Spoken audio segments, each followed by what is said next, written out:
Not getting much light here, at least what light will affect the video, the live stream. But what I was thinking about is this is Borjomi behind me. It's just near the park here, National Park in Borjomi in the country of Georgia. So I was thinking about the fact that just recently in August 15, 2020, a YouTube channel had qualified for applying for the monetization process, and I've been doing YouTube since 2007 or 2008, 2008 for sure. And I still remember one of the first videos commenting on the documentary film The Silent Revolution of Truth, stating that it was the most important documentary film ever. And that probably has around 7 or 8,000 views now. I think 7,000 views. So that's been over all these years. But there is a building video where we got a steel frame, like 30 foot by 70 foot building kit, and the steel frame is something that we erected in 2 weeks. But we spent, I say we, I'm the one that researched and contacted over 20 companies to come up with one that we went with. And I say we, it was my mother and an uncle that asked me to do the research, but it was my brother and his place. But originally they tasked me to get to researching that. My brother and I had talked about it for 2 or 3 years, so it was a 2 week process as far as what I filmed. And that is definitely a documentary film because it documents the erection, the putting up of a steel frame or metal building. And we got the actual steel frame up in 2 weeks. So when I think about the number of views now, it's over 95,000 views just recently.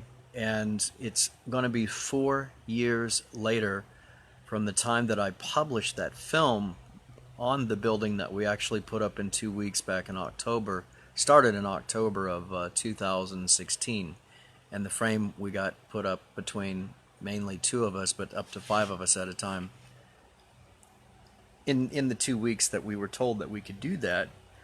And it still continues to generate views, and every 48 hours there's a view count that I'm seeing. And so out of 1,200 films that I have published, more than that to YouTube, but at least 1,200 films, that continues to be the number one at this time in terms of ongoing view counts and steady viewership. There's also steady views coming in from a fashion show event on which I've titled Matilda Gavrigliani Leads the Runway. And she does the last final catwalk, the models she's leading. And I put that in the title, and I put her as the cover image for that show later. And there's an additional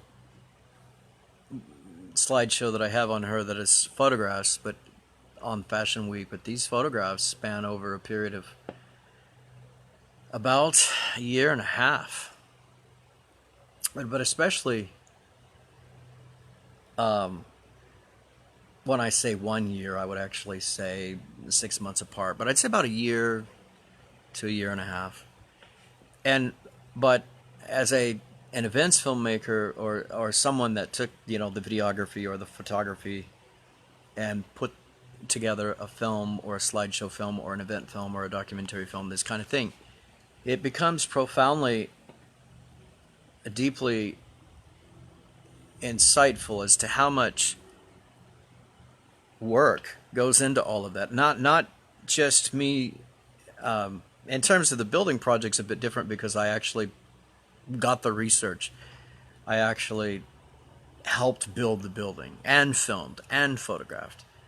I actually was the one who was tasked to help to get it all together, and then my father stepped in there in the latter part because he has a lot of experience with actual remodeling and reconstruction and that aspect of it. And so it was a true family project. And my brother also helped when he had time off from work, and then a cousin a little bit, and then a friend for a little bit, just a short amount of time. But it was mainly a real, predominantly or heavily a family project with a do-it-yourself steel frame building kit. So the kind of involvement, the kind of massive planning in terms of, the concrete foundation being in place before we could start, before we could erect the building, the delivery of the building, me coming back from the other side of the earth exactly when I did, just to be there and to do that project after having researched on it for a period of about 6 months. It was actually, let's say it was April into October, so 4 from 9, you can figure about 5 to 6 as you consider ongoing during the project itself. We're either my father or myself are calling over to the fantastic customer service from Scott, and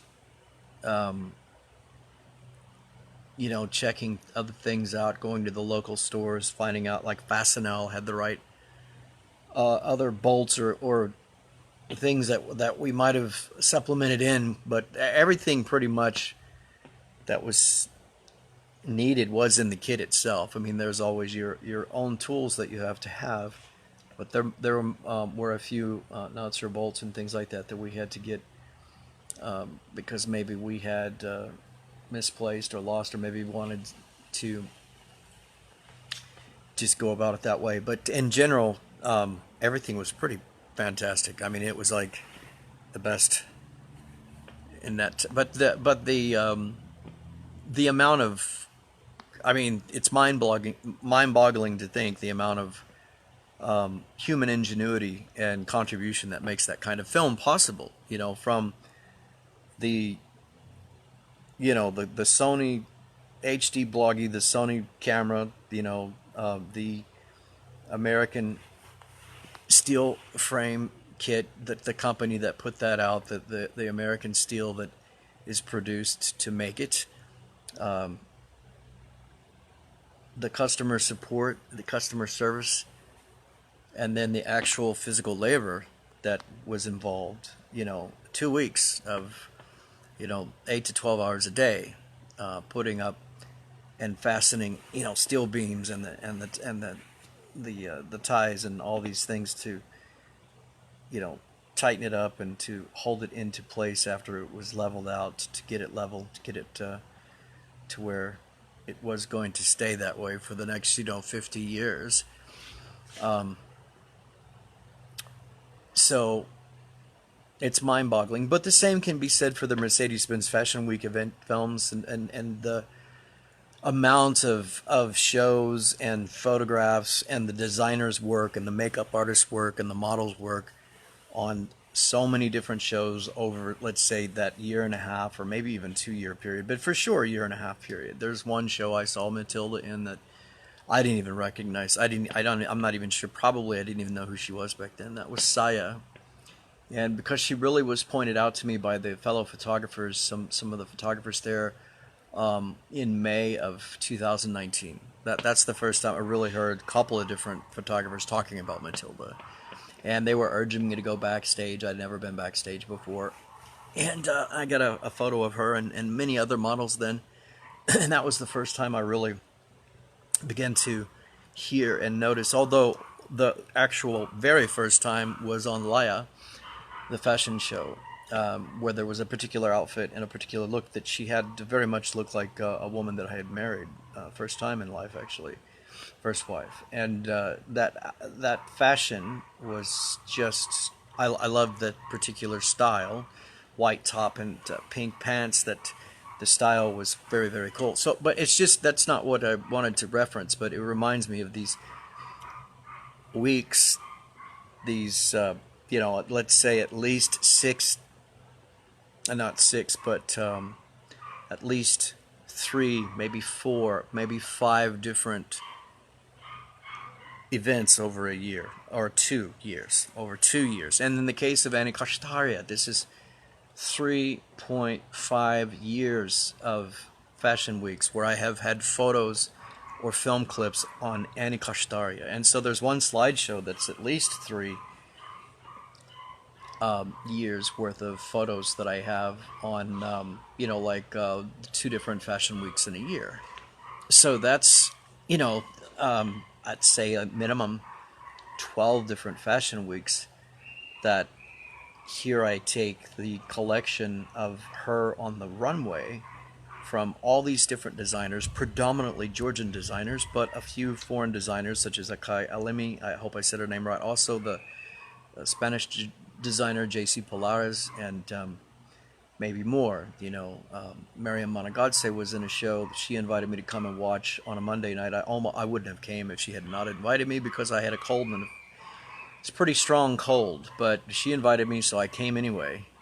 And that's about the time I parted ways with Dr. Timuna Badridze. She wanted me to meet her, and I said, look, I'm working on these films, and you're changing our time, and that really angered her because I guess she didn't see the value in the work I was doing on the Fashion Week. But that was a Turkish designer that Miriam was modeling on the show of that Monday night of that year, and that was in November of 2016.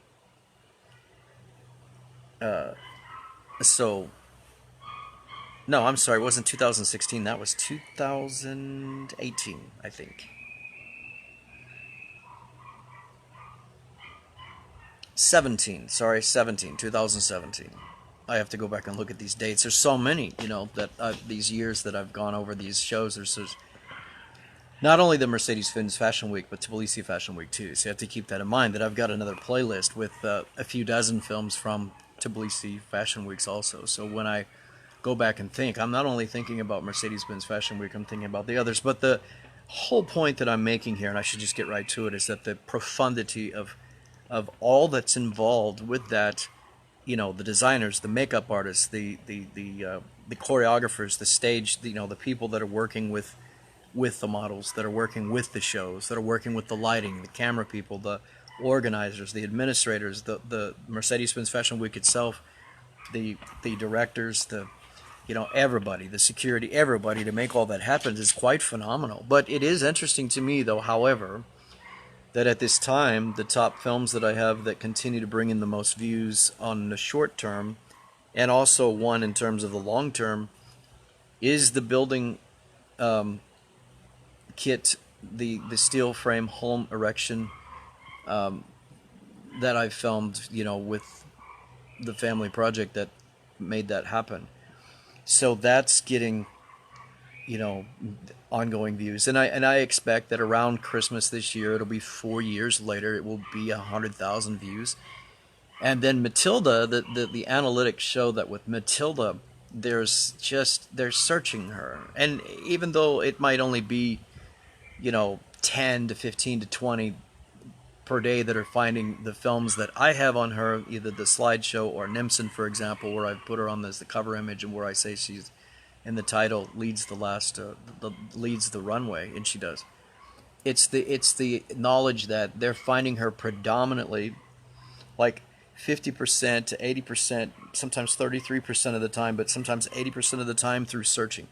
They are looking for her on YouTube or even Google, and then that's how they're finding those particular films that I have on her. So that's a whole other avenue. That's an absolutely unrelated, whole different topic on film. But yet I can come on and talk about a liver flush and show some photos of some pretty epic results of a liver flush, and that gets 77,000 views over these years. And that's been a number of years since I first published that. But that's still getting some views, especially since I work with either the title or the keywords or the description this last week. It's come back into being watched again. There's another liver flush video that I made back in 2008. I sat in front of a tree and talked about the liver flush, Dr. Hulda Clark, and liver cleansing, or the Hulda Clark liver flush recipe. and that routine, and that has around 20 or 22,000 views. So there's quite different dynamic. There's a whole different topic. I mean, me in front of a tree talking about my experience with that. That's a very, very different topic. And it's a very, very different dynamic going on. The hydroponics. That Chris Essig, hello. That we almost did. Jack, my father, finally got around to. They started on a greenhouse. This is how far they got. They put the poles up, and it was going to be pretty sizable, 30 by 90, or at least 30 by 60. I think they actually got the poles up for a 30 by 60. And there was some issue as it was out on the farm outside of the town, and whatever that issue was, it was decided not to follow through with, and so we never got that done. I have dreamed to do that for years. In fact, Chris, I was on the taxi drive on the way out here. There's a lot of rural area getting up here to these mountains, and I saw one greenhouse, and it was almost like a larger hoop house, that style. This was going to be a solar greenhouse where the north would be stocked in with I don't remember if it's going to be black. I think black painted plastic, 55 plastic gallon, kind of like drums to hold water so that the heat would absorb in and that water would become hot, and then that would kind of radiate that throughout to kind of give it a little bit of warmth. Then I looked at plans for a geothermal pump, a kind of a natural earth radiant heat that would come in a little bit, help warm it up. But the solar greenhouse was the idea that we were going to go with. And aquaponics too. I'm not sure, practically speaking. I'd like to go visit some people that have the aquaponics experience. There was an outfit down there in South Missouri somewhere, or mid Missouri, or more toward your area, talking about Chris, who's watching here. The thing they were doing is they were growing hot peppers and tomatoes. And they had 4 or 5 greenhouses. They said it was a lot of hard work when there was a certain cycle of that process, but they produced tilapia in terms of the aquaponics part, the fish. And then they turned the peppers into a tamale sauce, a hot sauce. And then they had the fish and the tamale sauce, and then the tomatoes to also help make the tamale sauce, of course. And they'd serve that at a kind of a cafe there. But they said they would bring in about $50,000 a year. But it was a lot of hard work. And they had about 4 or 5 of those very large greenhouses with predominantly tomatoes. So I'm also interested in Dr. Carlson's Sonic Bloom. I think Dan or Don Carlson. Sonic Bloom. That's the concept of having the speakers... sound speakers, audio speakers, pretty sizable ones, but either up in the trees or up on poles enough to, I think it's like bird chirping or a certain frequency that really, in one instance, it mimics the singing of birds, and that causes the stomata on the plants to open, which is an interesting thing that nature has provided in plants. So the stomata open, and then they have a natural organic nutrient foliar spray that it's causing plants to produce 50 to 500% in their fruit production in terms of size or in terms of quantity. It is Sonic Bloom was developed, this concept of the sounds, recreating the certain sounds in nature that cause the stomata on the plants to open, and then to be able to receive more effectively the nutrient, the organic nutrient, plant foliar spray or whatever, this super growth would take place. And Dr. Dan Carlson developed this because he promised he would come up with a solution for world hunger after seeing, as a U.S. soldier in the Korean War, he saw a woman have her son, I believe it was. I think this is the story where he gets his legs crushed intentionally under the tracks of a tank so that he could go legitimately, authentically beg for food or money in a nearby city or in the village or whatever to try to help feed his family. And that messed him up so much, or that so much deeply, inspired him to come up with a solution for world hunger. So it's a pretty legitimate thing. It's a very inspiring thing. When they had the tsunami, they were able to, help them to overcome that devastation and get back up on their feet with implementing the, Dr. Dan Carlson's Sonic Bloom kits or Sonic Bloom system. So what I thought would be cool was to have a solar greenhouse, either aquaponics or hydroponics, solar or not, but with the Sonic Bloom, Dr. Dan Carlson's Sonic Bloom applied to that. I just thought, man, that would just be really kick-ass because the nutrition, the nutritional content is really amplified as well. It's just amazing because you get a increase in like the number of fruit, the size of fruit, or if it's a vegetable, the same values in terms of what you get in terms of increase in growth and the rate of growth or the amount of produce. It's anywhere from 50 to like 500%. It's really phenomenal. So that's a really. I was thinking about hydroponics today, Chris. Really, no kidding. I was as I happen to be driving out past these agricultural fields, and I'm seeing the economic devastation, especially in the tourist sectors, and I can't imagine what it's like elsewhere around the world from the current crisis in the world. And but we can all, if we have the knowledge and the space and just minimal things that it takes to grow, that's something that most of us can do. And it's something that many of us may be very wise to do now, and more than ever. And so I was thinking about that right on the way out. And I saw a greenhouse, but it's a hoop-style greenhouse. And I saw some people out in the fields. And I'm not even thinking about, well, I have thought about flowers, the essential oils. In fact, I took a photo of a shop downtown in Tbilisi just yesterday of a medicinal oils, essential oils shop. It's all it was.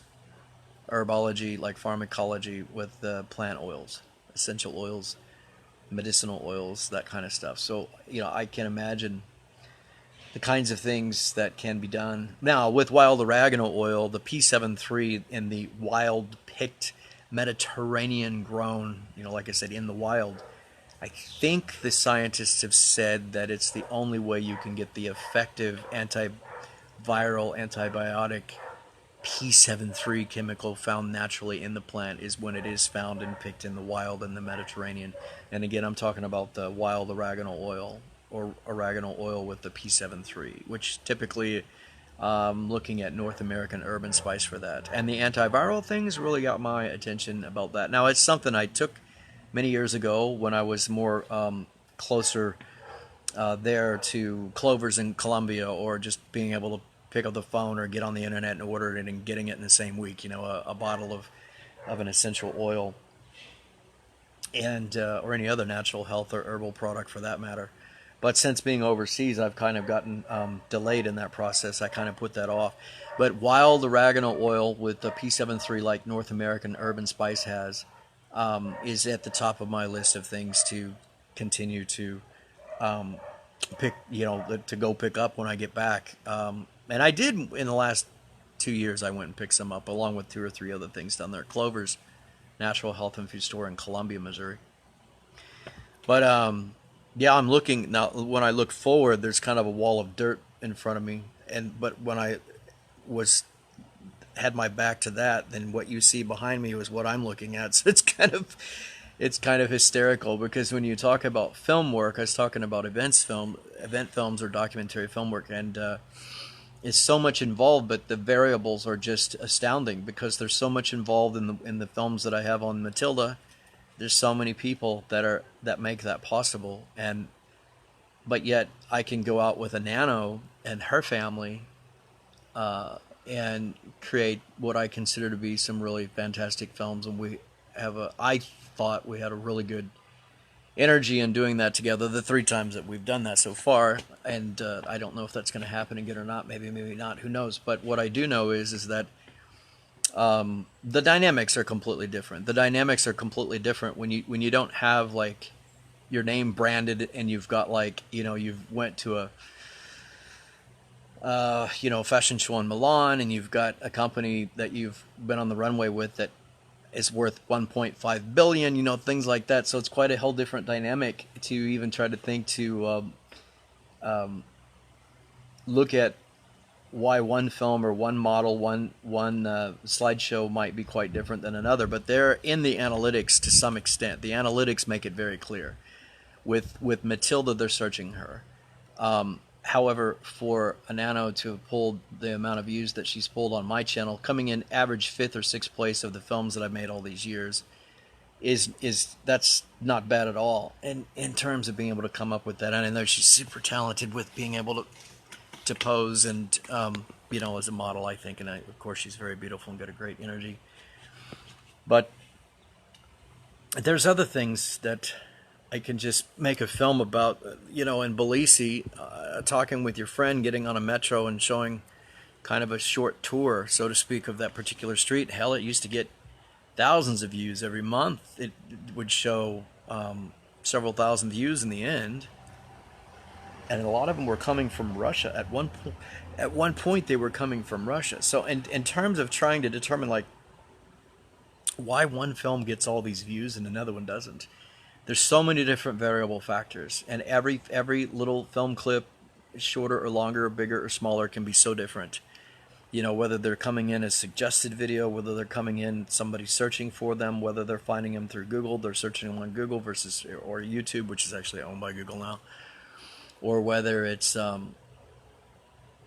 Facebook. Sometimes they're coming like 80%, 50%, maybe just 15%. They're coming off Facebook. So somebody's posted those films, or there's a link to those films out there somewhere, and they're coming, or I've posted them, for example.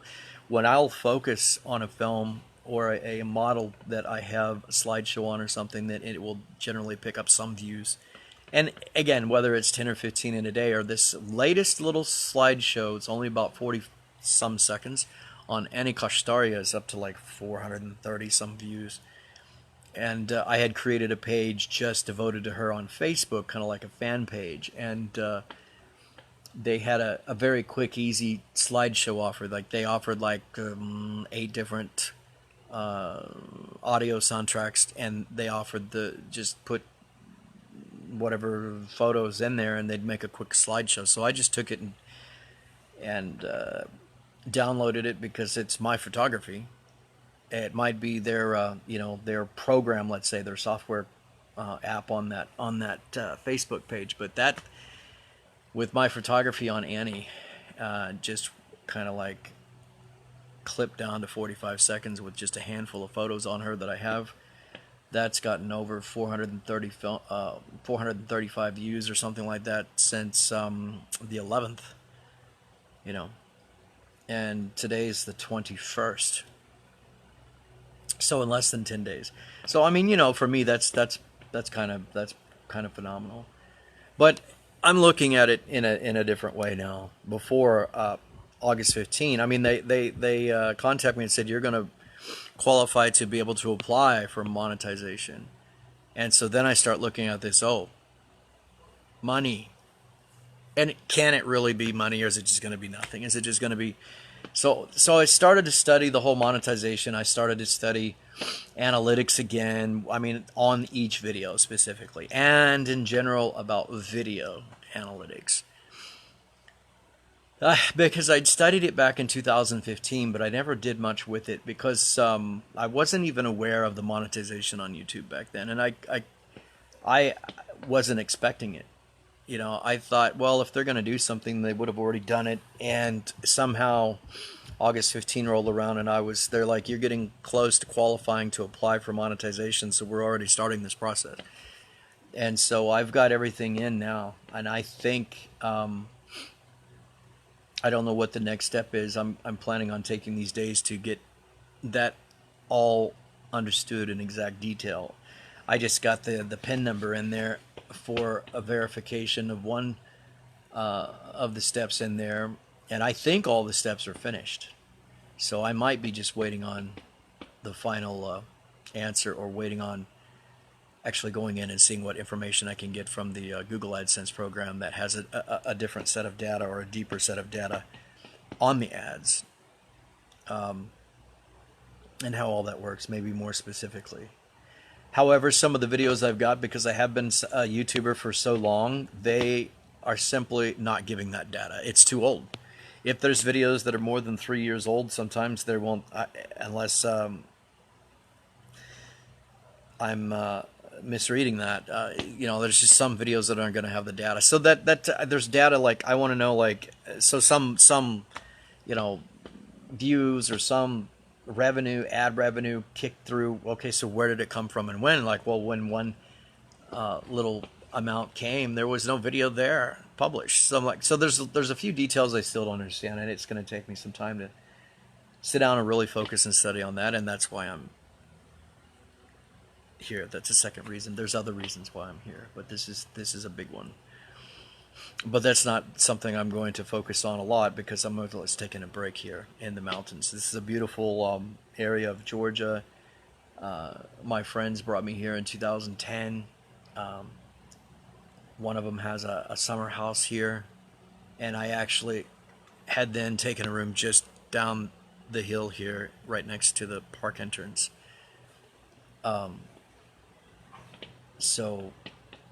Well, that's my comments on the film. It's just it can be so profound, because those things can be so changing, because you're either educating, entertaining, informing, or influencing, or something. But they can have quite a wide reach and quite a wide effect. And in my case, a lot of the things that I've done, where I tell people, like, people are like, well, like, a lot of people have the mindset, if they're doing YouTube or Instagram or something, it's all about the view counts and the views. And then we're looking at monetization now, just because that came up. Because it came up, a little over a month and a half ago. But I took a course in web analytics, an introductory course in web analytics, back in August of 2005. And but like I said, I didn't do much with it, because I didn't expect the monetization to come, and the technology does change quite a bit. But I like what one photographer said on a Creative Live class intro, that she was speaking on her photography, that it didn't matter to her whether she had 1,500 views or just one view, that if it impacted a person's life in a positive way, and especially helped to change their life or improve their life in a positive way, or to know or to learn something new, or a new positive feeling, like that kind of thing, then for her, that was all that mattered. If it was even just one person that it impacted, her photography.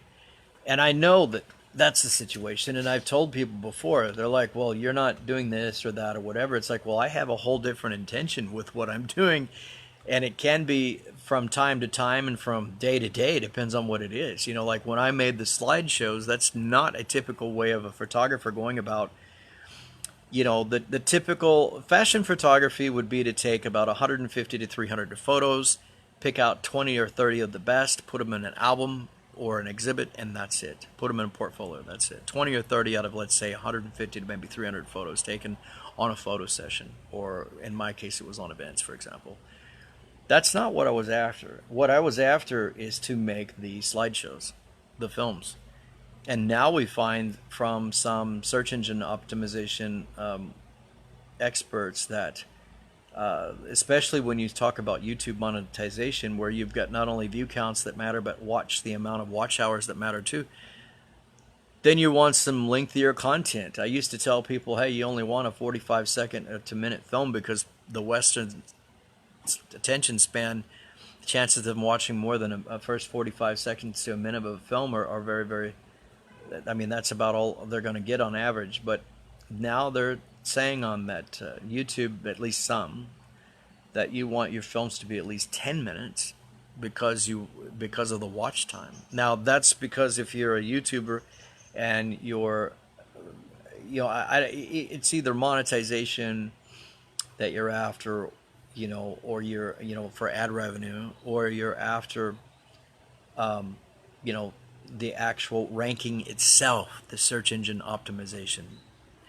the ranking itself. You want to be seen. You want more views. So, but in order to do that, then yeah, you're going to have to engage and keep them in there for 10 minutes or so. So something like that. So it's quite daunting actually when you get into all the different aspects of why, what, this, that, and the other. But I can tell that the improvements that I made on some films and on some of these aspects, and using some of these suggestions from some of the people out there that are being quite successful at one level or another with it, have improved. Because for me, during that time after the lockdowns here, then I noticed that because there wasn't a lot of activity, it wasn't the type of stuff that I was doing before. Watch time had dropped and view counts were down, so I had to do something to change that up, and that's what I did. And it wasn't necessarily by making new content, new films, because there's not any events that I'm going on since November. So it's been damn near a year. At this point, it's been 10 months. So, so it's like, okay, so what do you do with the content that you have under the circumstances that we have right now? Because I'm in a place where there's not going to be a gathering of more than 10 people allowed, there's a limit to that. And so there's a lot of events that simply aren't going to happen. And simply, even if they were, knowing what I know about how this thing works with the other stuff, I'm not likely to go anywhere where there's more than a couple of people for a photo session or something. Like the last photo session I did on a nano with her family. Mother, father. That's it. So there were 4 of us. That almost meets a limit right there, right? And not that you can't get infected from someone that's got whatever with that, but. And I don't even like to talk about that today, but photography course I'm studying they're talking about it, live stream, how it affects people's business or even practice with photography, or their photography business, as I just mentioned, because of the restrictions right now in that sense. But you can do a lot with the content you've got, and that's exactly what I begin to work with. Keywords, description, changing them up, testing them out, see if one thing impacts it more than the other, and get that watch time back up and get that view count back up. But on August 15th is when I got the notice for that I'd be applying for the monetization if I wanted to, and so I've started that process. And I just got to another step in that and going to see where we're going to head with that. So that's where I'm at. I'm here in Borjomi, Chris. I hope you're having a good one. Enjoy seeing your photos, and I would love to be doing some hydroponics. I know I will someday. Certainly when I've decided not to travel, right? Not to live an expat style life. I would have been home in November. That would have been my plan. That was my plan. That was after Fashion Week. I already got the films, got the photography. I would have been back in Marshall. My father had the old nursing home, and it's still ready to be remodeled, reconstructed a little bit, but mainly remodeling. It's light, it's mainly floors and sheetrock and all that. But there were delays and then it was decided, well, after the other delay was out of the way, it was understood that, well, why would I, if I'm coming back, and the way we usually try to do it is line up some projects while I'm there, some stuff to do. So the weather, because $350 a month would have been utilities on that house, just utilities. So why come in December or January if you're going to do the kind of sheetrocking and working with the mud and sheetrocking and all that? Then it would have been better to wait till mid-March or mid-May, and then come the lockdowns. They locked up, then the border shut down here. Just damn it, right before, I'm not lying, not exaggerating, exactly before I was going to go buy the ticket, the very next day, they shut the border down. And then, I was going to fly to Spain. I had a ticket, and it was an amazingly inexpensive ticket. I had an Airbnb on the best, or let's say not the best, but the warmest beach in Europe on the south Spain, next to Gibraltar. my God, the waters are going to be like 28 Celsius or something. I mean, and the thinking that I had then was that, well, we hope that this virus will be like other ones and just go away with the warmer weather. But of course, that didn't happen.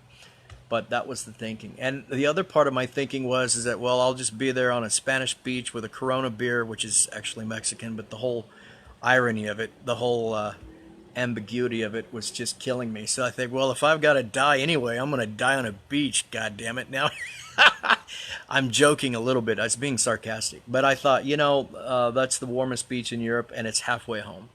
That's the core of it. Warmest beach in Europe, halfway home. And in that way, as that thing was rolling out, what a terrible term for me to apply to this what is a pandemic. But as that thing was breaking out, my thinking was I could use that as a jump point to go on home, which I had would have had to have done, of course, knowing that they got hit so hard. In fact, they're part of the so-called what they are calling the second wave. I believe it's still the first wave. I read that parts of Europe are shutting down again. So, but we all know if I would have went with that first plan to go to Spain, I would have already been back in Missouri because Spain got hit hard. And then I was going to go to simply because there was a great deal on a beautiful apartment overlooking part of the harbor there in a north city, not far from Milan. I could have got a ticket to Milan for like $13. 13 euro. Anyway, about the same. And if I would have done that, that would have been a mistake too, though, because they got hit so hard. But again, I would have flown back to Missouri. I would have been back in Missouri. So now I'm at the point to where I'm trying to understand when to fly and when it can fly, of course, but when to fly based on the risk factors of flying with this kind of pandemic. And I've avoided all mass transit as much as possible. Any public transport, any mass transit, I've avoided all of that. In fact, that's why I didn't take a train over here. Typically, to take a train in Georgia, they got a Swiss double-decker train that they got in the last few years, and so it's essentially fairly new, and it's a wonderful thing to be able to take the train to places like this or down to the sea.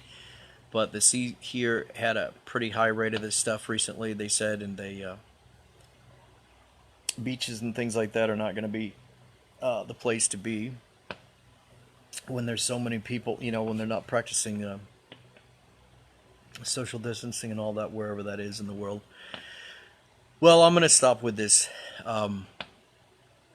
It is what it is. I called my brother last night. I'm like, man, this is some crazy stuff, and I don't like it. And that's it. So, big I would have been home in November, but then I would have been home in mid-March, or I would have been home in mid-May. But at this point, we are coming up on, it'll be October here in another week. And I don't like being away. I've never been away from home very long in terms of like 6 months or a year or something like that, even though I've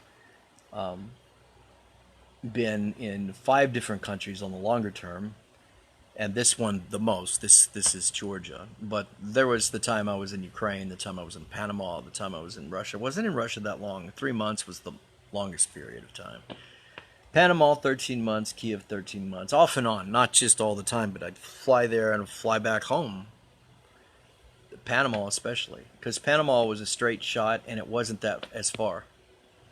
I could be home back from Panama back to Missouri, and I think it was maybe 6 or 8 hours. I mean, that was nothing for what I was used to. Here's the dilemma. If I come home now, we're talking 4 international airports, 3 flights, but I also realized here a couple of weeks ago that I could fly into New York and take a rental car. Or it could be LA or Dallas or wherever, Minneapolis. I've flown into Minneapolis before. I could just fly into one of those other places. I would actually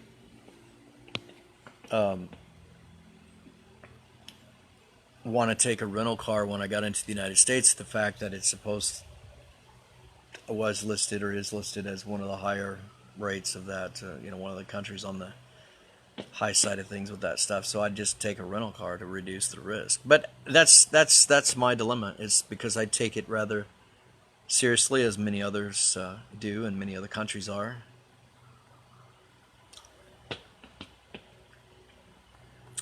And Chris and I had a pretty good conversation here a couple months ago about these exact topics in general, about what was happening in the news and there back home and everything. So yeah, those were the days when Chris was working at the greenhouse at Missouri Valley College, and I was working in the nursing home.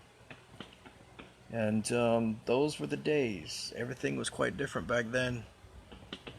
Yeah, really, right? It's like, man, I love life, but now life is complicated. Oh, shit. Yeah, it's different, and but greenhouse is really, really top of the list. It really is. But I'm sure I'm not going to be able to do anything with it till I get back home. Yeah, those were really fun. The Blue Note down in Columbia, that was that was pretty cool. The whole thing of visiting MU was that was a blast, and the Jim Morrison songs and some of the other things that we'd done there in town. If you could. Speaking of movies, you want to make a film, it takes some of these stories, right? How you come up with a pretty good American style comedy, typical college, university style adventure film drama.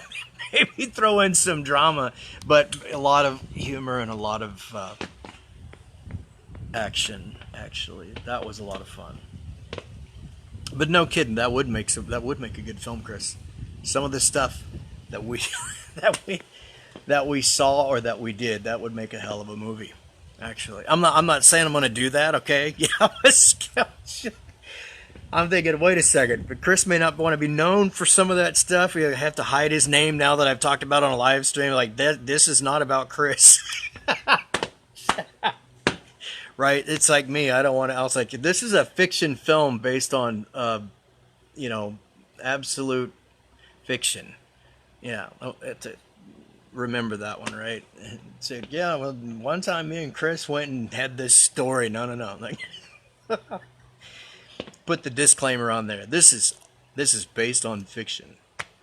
That's how we have to do that, Chris. If that ever comes up, because all of a sudden I'm like, wait a second, we don't want the world to know about that particular story and the way that it went down like that. Now I'm talking about, it's like that. Whatever happens in Vegas stays in Vegas. That kind of rule on things, right?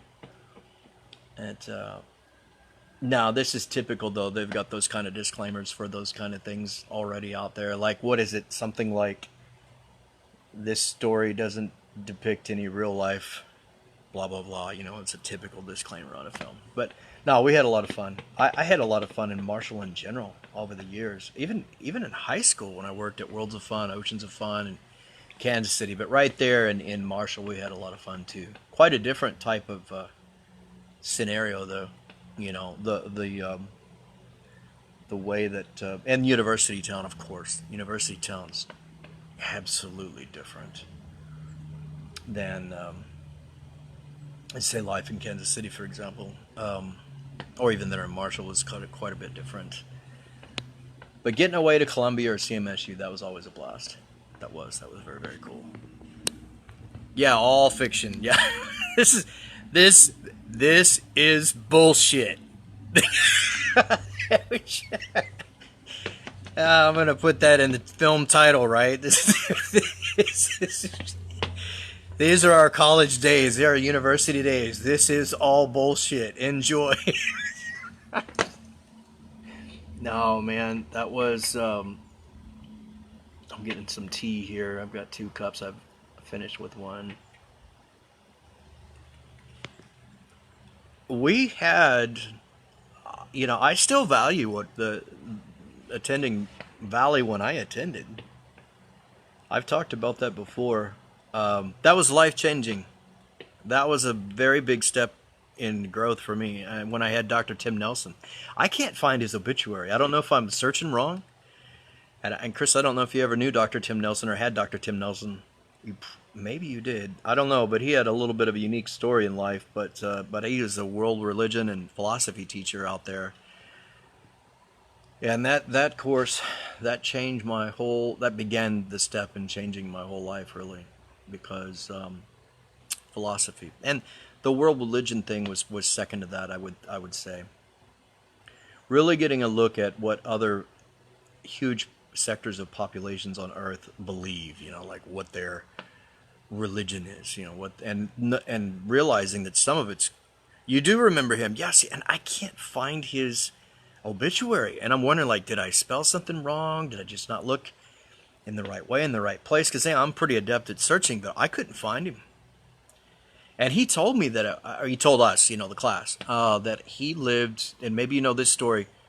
I think it was Sweden or Denmark. He lived in one of the North countries, I thought, in Europe for a time. He got in some hot water. I think maybe he said something, advocated abortion or something, or some hot topic politically, and he felt he had to get out of there for about, I don't know, 4 or 5 years, and he felt persecuted.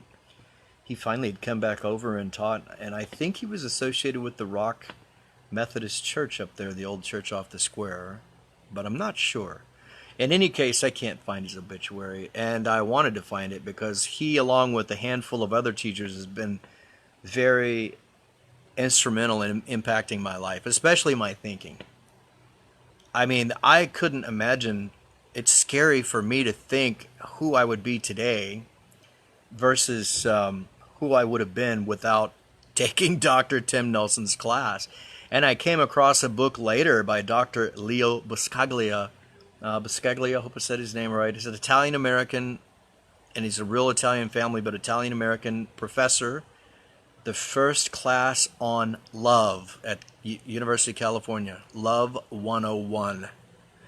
And I found out only more recently the reason why, because I started watching some documentary films on him and presentations by him during the lockdown, right? What else to do? No, but really. But I'd first picked up one of his books back in 1994 or 95 at a very hard place and a very hard time in my life, and I'm like, oh my god, there's this guy, and he's got a book, and it's called Living, Loving, and Learning. And one of the things that he and Dr. Tim Nelson advised was to travel, because Tim had lived in Europe, and he lived under kind of a socialist type of, not maybe socialist, but one of those like Sweden or one of the Nordic countries or something, where like government would give you a certain house allowance if you needed it, depending on your family size. So if you had a young family and you had children, you're having children, you got a bigger house. But when you got older and your children had left the house and had their own families, then you got a smaller house. I was like, that's a pretty foreign concept for me, hearing that back in like 1991, 92 there at Valley. But he said you need to go live in another country to understand your own country, your own people better. And that's the same thing Dr. Leo Buscaglia said. He says you need to go and live, especially like in a third world country, a country that's very economically disadvantaged, and for like 6 months at least. And only then will you be able to begin to understand your own country and your own people better. And that is, in a lot of ways, that's very valid. That's very true. I notice it when I come back. There are huge things that I notice, differences between one country and one culture and another. Just huge.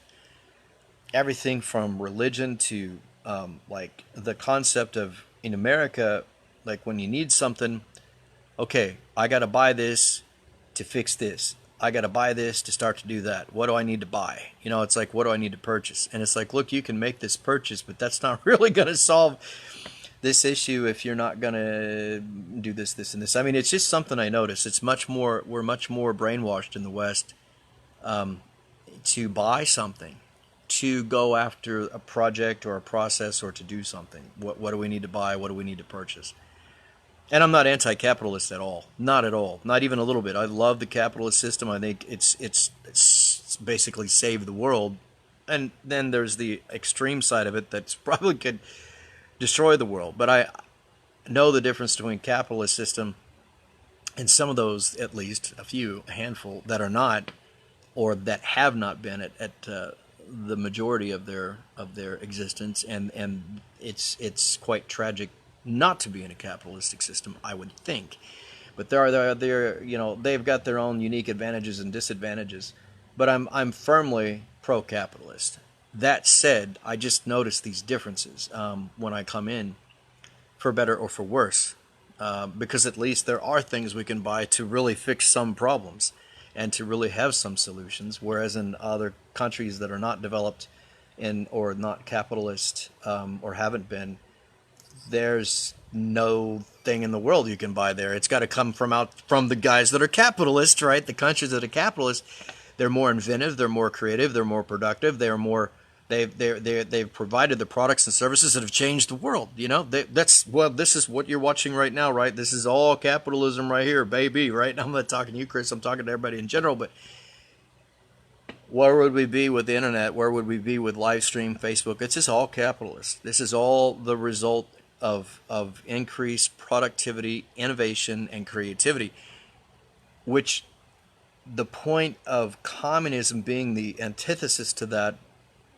in most ways, or in a major way, is when I'm watching this woman, Olga, out of Ukraine, promote her services of help with real estate and citizenship applications and starting business in Ukraine and things like that, dating in Ukraine maybe. I don't know if she's doing that, but just a number of products and services she's working with over there in Ukraine. And she explained the morals of under the Soviet system. And so those morals that I see under the Soviet system, as she explained it, completely against innovation. Well, you could innovate. They talked about a rocket scientist that did exactly that, but then he ended up doing hard labor, or you would end up going to prison like that, or just losing whatever you had, or being punished in another way, and so it's really, really anti human consciousness, human innovation, human creativity. It was a sick system. And right now around me is part of what was the Soviet era. It was under the Soviet Union for a while. And there's still a lot of this mentality among a certain part of the population here. And for those that are not, intentionally, they may be and not even realize it.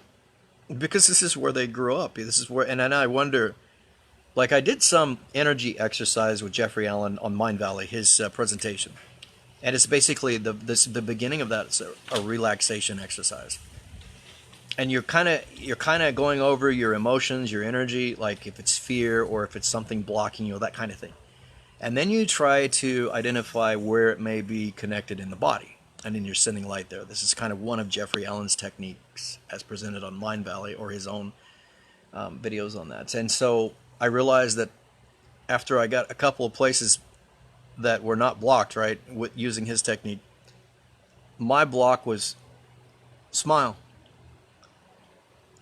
This is a common thing in this part of the world. People will come here and say, Mike, like foreigners, like fellow Americans, Mike, this is like 10 years ago, 9 years ago, they'd say, Mike, why isn't anybody smiling? Why don't they smile very much? It's like, well, this is life so hard. Life was very hard. They'd be lucky to have the electricity stay on for a full day. Before I came here, there were many of them that would have to read by candlelight, maybe not see any electricity for 4 or 5 days. I mean, we're talking very, very, very, very difficult, especially here in Georgia, more than other places maybe. And so, but I found when I come home, it's like everybody's like, because I lose that being around these people too long, being in this culture too long. It's devastating. That's why I hate not taking off more, not being back home. And then this lockdown shit did not help at all. I was like, oh, this is, I hated that. But, not getting back home, not getting out sooner to take this kind of vacation or something like that, not moving quicker, getting out of the place that I was, where I went, where I just left today. I didn't plan on being there for more than a summer.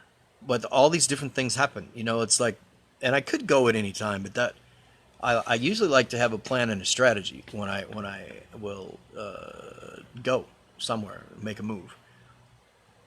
But this whole thing was a number of things happened, with delays, a lot of delays. Pandemic was one, the lockdown, that part of it. But like I said, the property project at home, it's still waiting. And another one's come up that my dad's already in on it right now. He said there's no waiting on that. It can't be put off. So that other project, though, still waiting if I wanted to get there, if I wanted to take the risk and fly, which I'm not wanting to do at this point because we're seeing that Europe is peaking, with that kind of thing. So I just noticed, though, when I went to this it's this. It look like, because you get around them too much, you're like, you lose your smile, man. And there's a difference. You notice it when you come into Ukraine, too. And, of course, Russia. When I was in Russia, 2009, Lena, who ended up being my fiance for like a year after that. I didn't see her, though, for ever again after that. Unfortunately, we tried to kind of one of those things where, hey, I'll meet you in Austria, but I didn't want to go back to Russia, quite frankly. I was going to go back for Fashion Week, though. But then that didn't work out either. That's the same thing that probably I wouldn't have been able to go in this last year anyway. It's just too much money and too much time. It is. You have to go back to America to apply for the visa, fly back over, and then I'm not sticking around there probably for very long at all. So then I have to come back over here or someplace else or go back home or whatever I'm going to do. But when I was in Russia in 2009, she's like, I'd smile and be my normal American self, even though I'd been in Ukraine for 13 months, like, 4 years before that point. She says, Mike, take off your American smile. This is Russia. When we're in public. I couldn't go like, no, not in public. Not out there at home, fine, no problem.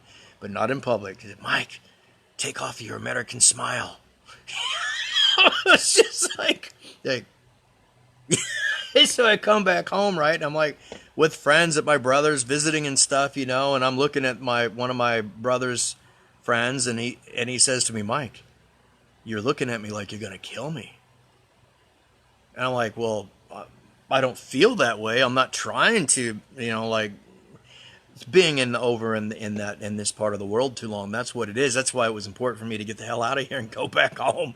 Then you get this it's one of the most difficult years of my life in I'd say in the top three. I'd say not but in the top. I'd put it not like number 3 or something. But still pretty rough for people that haven't gone through some of the more extreme stuff in life. I've gone through a couple different extreme things, but others have gone through more extreme things. I know that. But in terms of putting this up there on my list for my stuff, I'd put it at number 3. And it's pretty hardcore. So not getting back home and not getting out of here, it's nothing good because it's already very difficult. But, if it could go out, come back, because it's the energy you're saturated with. Everybody knows, especially I know if Josh is watching, and I'm sure Christopher's familiar with the concept, if you're around this energy very long, in a culture, society, location, place, people, certain whatever, that energy can affect you.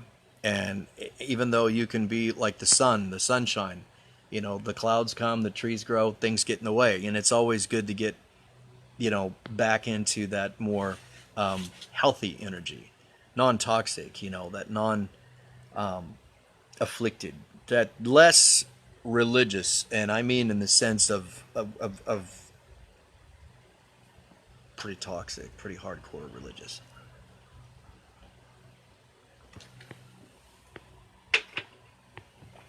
So it's been a rough time.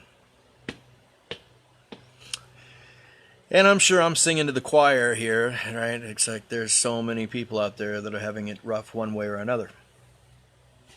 And if it's not one thing, it can be another. Anyway, I'm looking at this positively and took the step to get up here to the mountains. And that's where I'm at, and that's why I turned around. In front of me is a dirt wall. Behind me is the mountains, and I'll switch it around when I get off camera, so I'll be facing that way again. And I'll be spending these days trying to kind of detox from all that kind of stuff. But that just for friends that are watching, this just kind of explains where I was at with everything, because it's like, man, it was, where I just left back in Tbilisi, that was... that location was kind of It was a rough year there. It was a rough year there. It was. They had.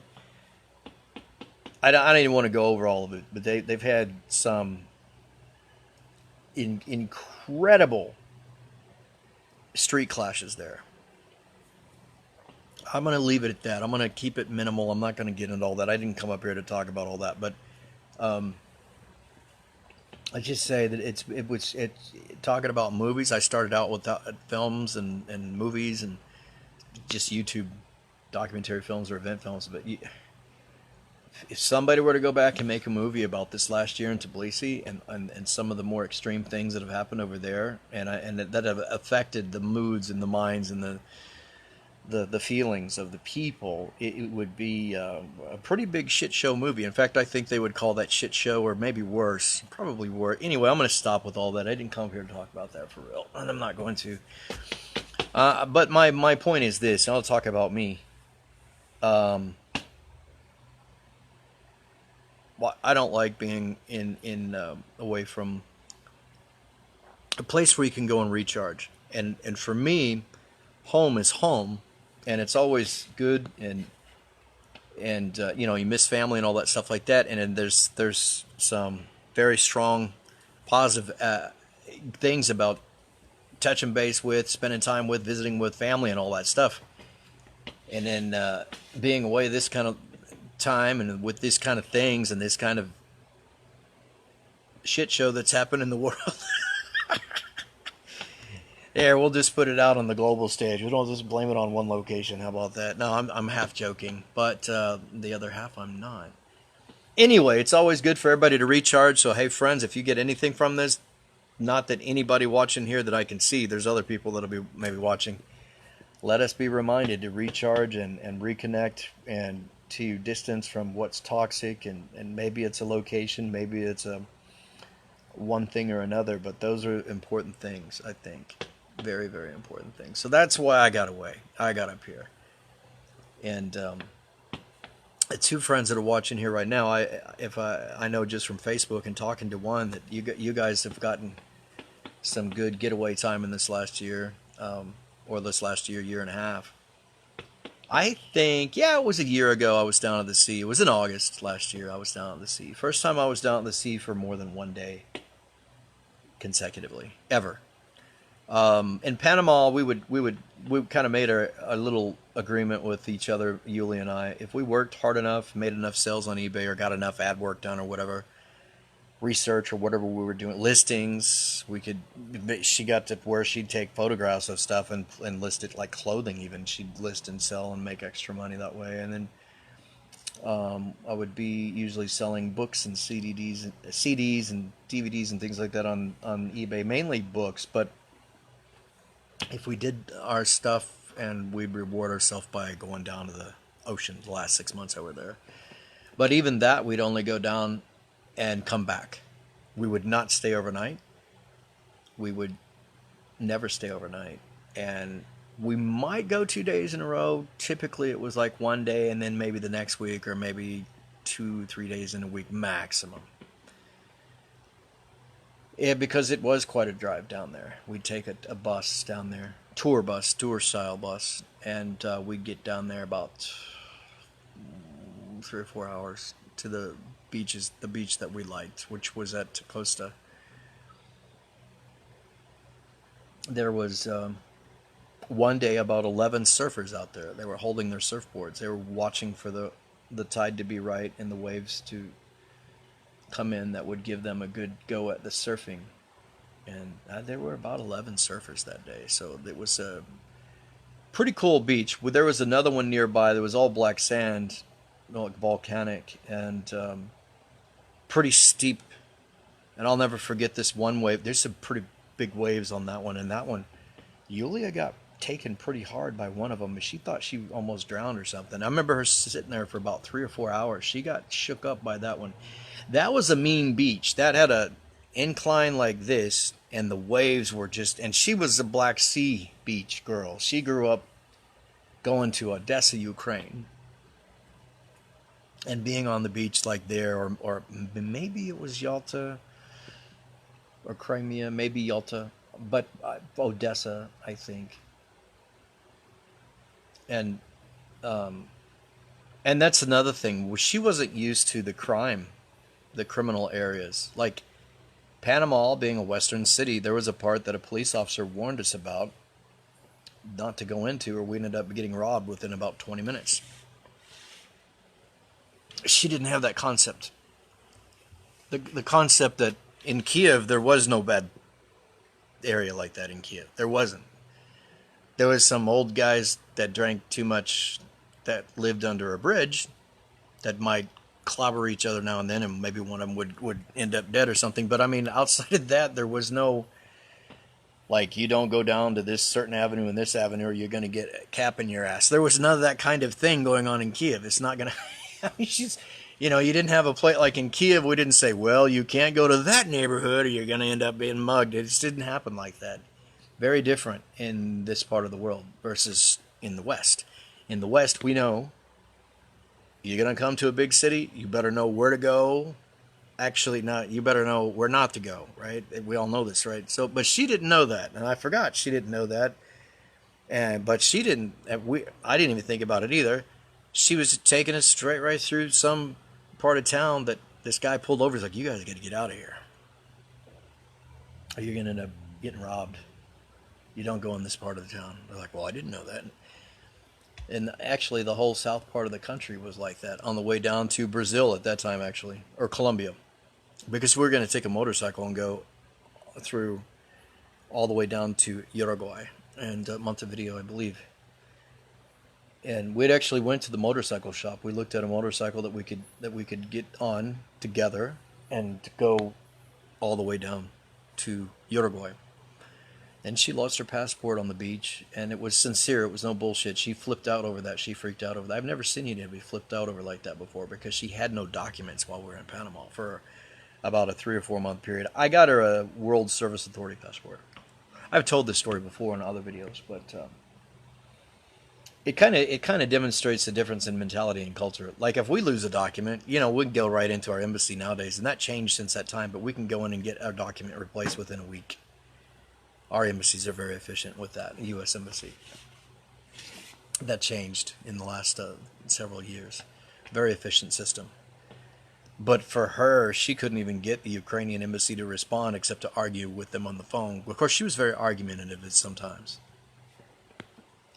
So I had to get a hold of her mother and remind her about their own culture and say, look, why don't you show up with a gift basket, maybe a bottle of wine or whatever, and see what you can get done. Maybe you'll get this thing out of the way. And that's what she did, and that happened.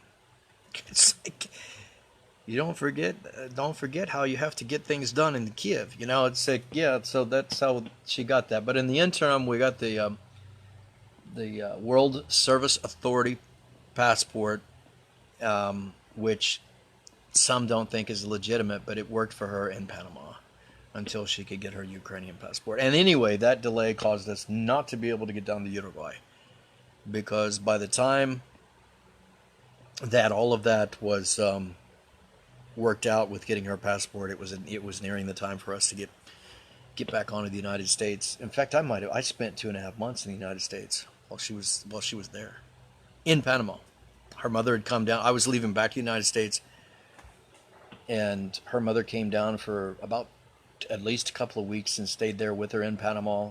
And then I come back about a month and a half, 2 months later, back to Panama. So, well, friends, I'm going to hang it up on that for now. I'm going to go in there and do a couple little things. I'll come over here by taxi this afternoon, or this earlier this afternoon, and did an Airbnb, and everything's just the way it should be with that. Just not that far from the national park. And not many people in this area. It is after season too. It is after the season, which I had hoped there wouldn't be very many people. That's another reason when I was looking at when to go, like I was going to go to the sea, and they were talking about maybe shutting down again. The closing cities, that kind of thing. And I'm like, well, number one, I'm going to get the hell out of the city. This is number one. But number two, gonna wait till after season. Well, then they delayed the opening of schools and universities here. It's been a real. Did I use the word shit show? It's not to say anything bad about this place or these people or anything like that. It's a global problem, and I understand things have got to be dealt with, and they're doing that. But when I say shit show, I mean not to put blame on anyone. It's not to speak negatively of anyone in this context at all. It is the situation. So, but I'm like, I was going to go to the sea. I had set up to go to the sea. The friends are like, no, no, don't go there. No. They got that breakout no, don't do it. And I'm like, oh, come on. Maybe you're jealous. You don't want me to go to the... I'm joking, but no, and it came out in the news. And I had another friend tell me the same thing from a government source. And then... and I got to thinking, well, I don't want to be in the city. They're going to lock down. And they extended university and schools. They're not, I think they're waiting until October 1st. So, I mean, I like that they're trying to address the problem. And I understand it. And I'd much rather see, people that are trying to address the problem one way or another. So they're in a wait-and-see situation until October 1st, I believe, about the schools and universities here, I think. I haven't kept up with the news today at all. Not at all. But anyway, I'm sure this is kind of a story that's going on around the world. So I'm going to look at it like a wait-and-see thing, too. And that's exactly what I'm doing here. It's like, well, I'll be here on the vacation and purposely in such a way that there's after season, less people, but that's exactly what I wanted. So it's really, really quite nice. Down by the mountain stream earlier today where I posted videos, I don't know if you guys will be able to hear that in the audio, but it's really relaxing. But it's been 5 years since I've been here, and then 5 years before that. The first time here was in 2010, was with friends Nana and her sister, and then they had a group of friends here, and I got a room down here next to the park, just within walking distance, like within a minute walk of the park entrance, really. And I actually stayed there again with Kate 5 years later. And Kate and I stayed there. And then this is my first time back in another 5 years. And I remember telling Kate, and everything was all innocent and all that stuff. There was nothing that broke any of the Georgian, rules, let's say, on that, because we had just started with everything here and coming here. And so, gotta make that clear, and that's the truth with that. But when we look at 10 years, the first time I came here, then the 5th year, and then this is the 10th year mark since the first time I was here. But I remember telling Kate, I looked at her astrology back then. She had a heavy, I think it was Neptune Chiron or Chiron Neptune, probably Neptune Chiron. Very, very rare. It'd be like another 12 years before she'll see that again. I looked it up. And I remember telling her, I said, you want to remember this. Don't lose these films or photos. And I published them, and I think at one point she did ditch all that stuff. A lot of people do, right? It's like, oh, that's my ex, and they delete everything, and that's it, and it's gone. But I still have that stuff up on YouTube. And as Sid said, it was so beautiful here, and still is, that I said, you'll want to remember this, because it's not every day, at least not for me, that you'll get into a visit like this in a place this beautiful in a time this precious. And that's how she called it too. So I saw that she had done some travel here in Georgia. I think it was in late 2016 or 17. But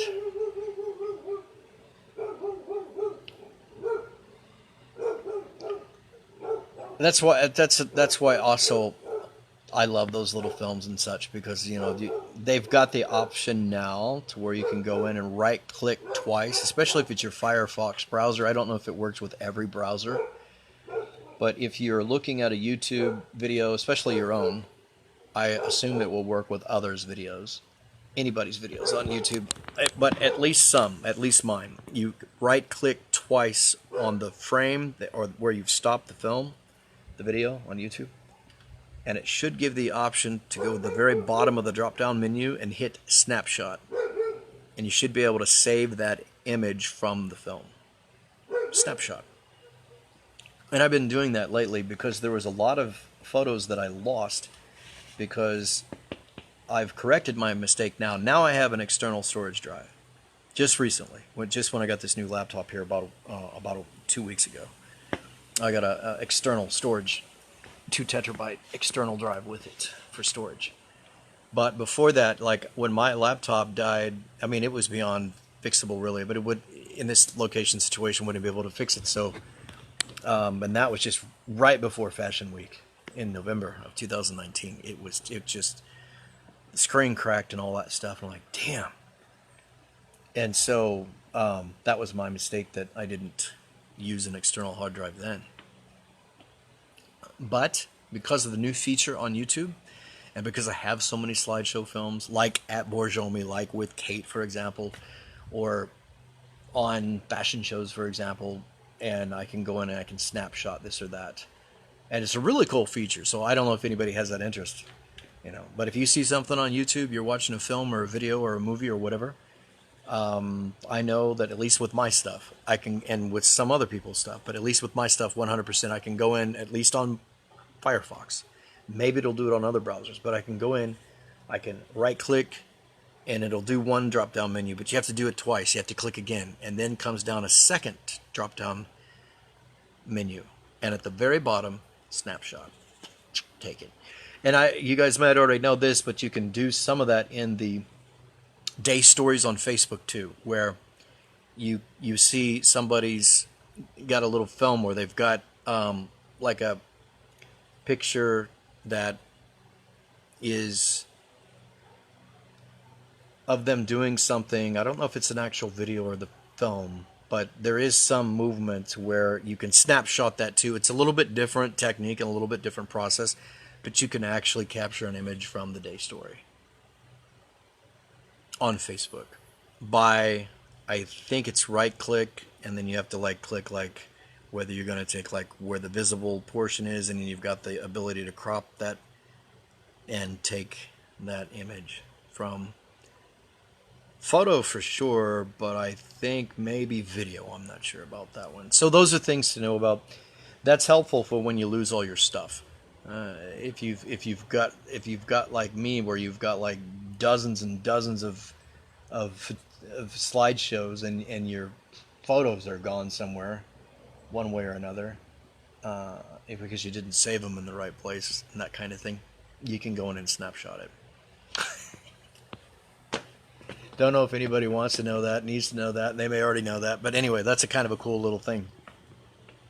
And it's also pretty helpful even if you're just looking for data. Maybe you see something like you're going to share with friends, right? You know how that is. We all get to like, man, I see that. I like to just grab that. And I know you can do that with an Apple. I know that. I got a friend that is an Apple tech consultant. I mean, he does that. He loves Apple so much, and he's really good at it. And I know they've got a whole different setup that can just take a screenshot much easier than what we can with our devices on the Android side of things. But well, I'm going to go in here and do a few things. Maybe I'll do another live stream later, maybe not. Just kind of getting settled in a little bit. There's not too much to get settled in about, though. It's a pretty easy, simple thing that I'm doing here. Anyway, nice to see Jost is here. Chris. It was fun going over some of these memories. And with Josh, I was actually running a search term through Facebook, and I come up with this 2015 comment on my astrology, and I was like, wow, that's just. So then I shared it because I was actually looking for another post, and I saw that post. Like, yeah, I remember that. That was very, very cool. So thanks for that, Josh. That was very cool. And it's what he had just wrote and posted a story about the deep friendship and authentic friendship, not only between the two Supreme Court judges, but one being arch conservative, the other one being liberal, and the one, unfortunately, she just passed. Everybody knows who I'm talking about, but that was a very beautiful story, especially in that they could share the love and the attempt to still try to protect the U.S. Constitution. So with that said, peace. I need to go vote. I'm registered as an absentee voter, and I need to get that done. I think we've got about another. We've got some little time left, but I think I should go ahead and get on to get that done. So anyway, enjoy. Thanks for watching.